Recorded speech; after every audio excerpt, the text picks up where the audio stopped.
Добро вечер. По 4 интервјуа ова издание на Светла точка дебат, малку микс, и вечерва го посветуваме на темата која што очигледно по старите добри навики добива свој спин и потоа заминува препуштајќи место на новите теми. Веројатно носењето во притвор на екс-гувернерот следната недела ќе ги покрие сите информативни програми. Ќе одгатнуваме кого всушност ќе лови новата власт и ќе отиде во заборав по трет пат темата за прислушкувањето. Беше ли Тито Петковски звезда само една недела? Многу повеќе се занимававме со неговите тенденции или намерата зошто ја отвори повторно оваа тема, по старата добра навика дека ние сме љубопитни да ја дознаеме заднината, а не суштината на самата тема. Големото уво или големата приказна што 2001 ја пласираше Бранко Црвенковски имаше 3 своји клучни епизоди. Таа 2001 предвојниот конфликт, март 2003 кога обвинителот Прчевски се одважи да покрене обвинение, кое резултираше со аболиција, и конечно Тито Петковски со проширување на темата, не само големото уво, да се истражи паралелниот систем што според него го имаат 4 политички партии. За само 3 недели темата оди во заборав како една од неважните. Во меѓувреме, Андов најавува дека неговата партија ќе поднесе во собранието текст на закон за лустрација. Изненадувачки, сите земји што излегоа од шинелот на комунизмот, тоа го завршија сосема навреме. Ако македонскиот предлог на Андов заврши со заклучно 2006-та, тоа ќе биде најдобрата потврда на критичарите во Македонија дека комунизмот оваа земја не ја напушти 90-та и дека потрагата во темата за лустрацијата лоцирана до 2006-та, имено потврдува дека само козметички се променија работите, во основа останаа скоро исти.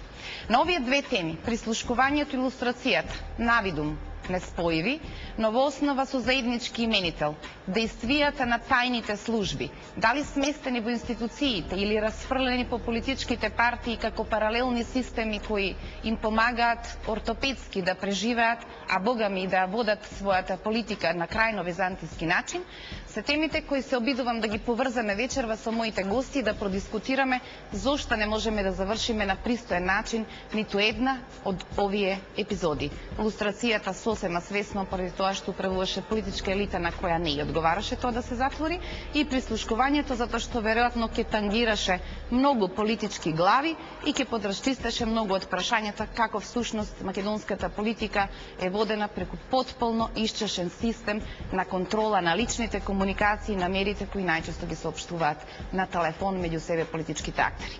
Гости на оваа тема: Јадранка Костова, главен и одговорен уредник на весникот Фокус. Ќе одите на психијатриско вештачење, ќе докажат што? Предпоставувам тоа што најчесто го мислат за поголемиот дел од новинарите. Мислам дека не доведоа до уште една абсурдна и понижувачка работа. Ние ем сме жртви на прислушувањето, ем сега треба да се изредиме сите новинари на невропсихијатриско вештачење, за да утврдат веројатно какви последици оставило тоа. Но ете, ајде, ќе тераме цела таа процедура да видиме. Постојано ги тестираме институциите, до сега не го положиле тестот, да видиме кој е поупорен. Важно е дека нашиот случај за неколку недели ќе наврши 6 години цели како е во судска процедура и уште нема првостепена пресуда. Добро, разговараме со вас на таа тема. Звонимир Јанкуловски, добро вечер и за вас, професоре. Еден од консултантите на текстот за законот за лустрација и еден од пишувачите интензивни по весниците дека темите околу влијанието на тајните служби во македонската политика не е за подценување, ама помалку кај вас забележувам резигнација, чуму, повеќе толку многу говор.